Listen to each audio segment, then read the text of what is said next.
Hi, welcome to the Gathering Site vlog. Hi, and welcome to the Gathering Site vlog. This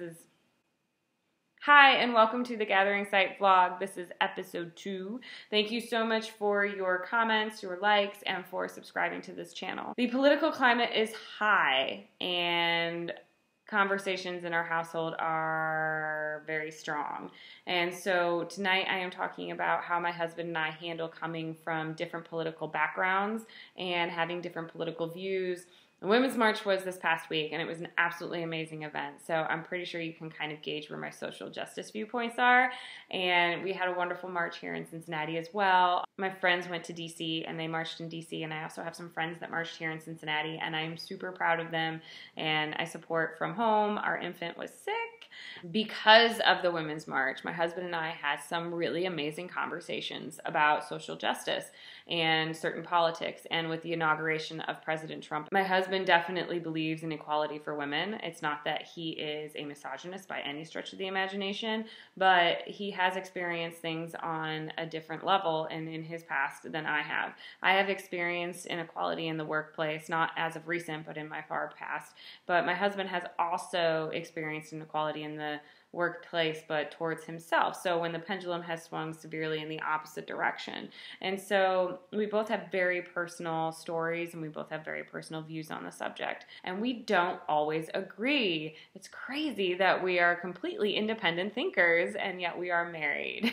When it does get to the point where things get hard in a conversation, there are certain things that my husband and I have decided to do to slow it down and make sure that we are being respectful to one another. And the first thing that we do is be careful not to raise our voices. It's so hard not to raise your voice when you're passionate about a subject, you have to admit it. But if you yell, it only escalates the conversation to a yelling match, which I think politicians could learn from, is not such a great idea. The second thing we try very, very hard to do is not to call one another names.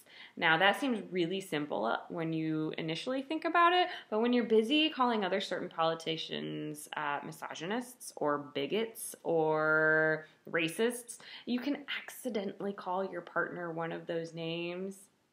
I may have done it once or twice. And my husband's been very forgiving because he's not a bigot and he's not a misogynist and he's definitely not a racist.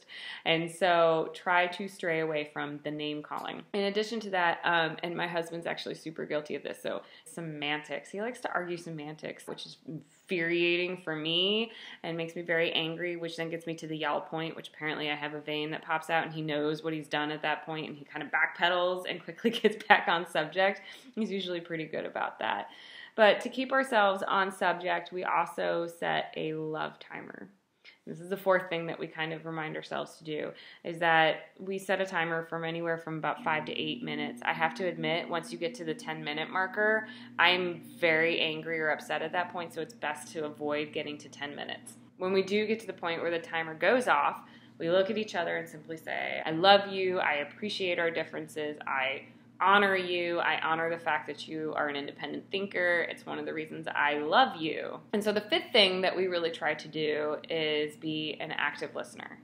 And I think that we could all afford to learn to be better active listeners. Really listen to what your opposition is saying. Listen to what your partner is saying, your boyfriend, your girlfriend, your husband, your wife, I don't care, just really actively listen to them. And I feel like we do this a lot with our kids too, especially with our 6-year-olds and around that age range, because it's like they're really figuring out how to communicate and put words together to form the thoughts that are in their heads. And we see this with their writing, so it all just kind of get jarbles together.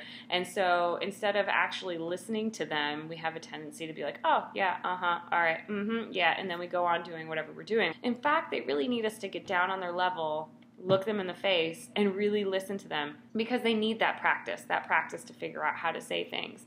And honestly, 6-year-olds are not that much different than impassioned adults. we have a tendency to do the same thing when we're fired up and passionate about whatever we're talking about.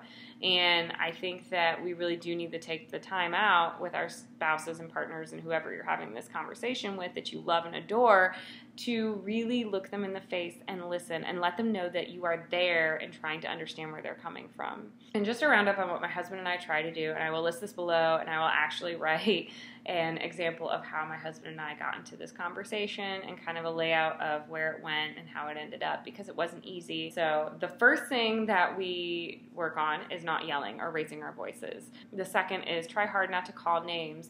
That doesn't necessarily mean call names to your spouse, but using name calling when you're talking about politicians. Stay on the topic, which I also do too, but I'm more of a digressor. My husband's more of a semantic arguer, and something that can help you do that is your love timer. The love timer gives you the opportunity to appreciate one another's independent and autonomous thinking abilities.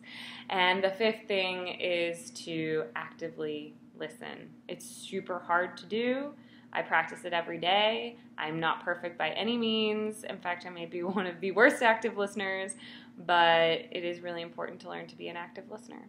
So I hope those things help. I'm really interested to hear how you handle political conversations with your loved ones. Please comment below or feel free to visit the blog. Until then, I'll see you next time.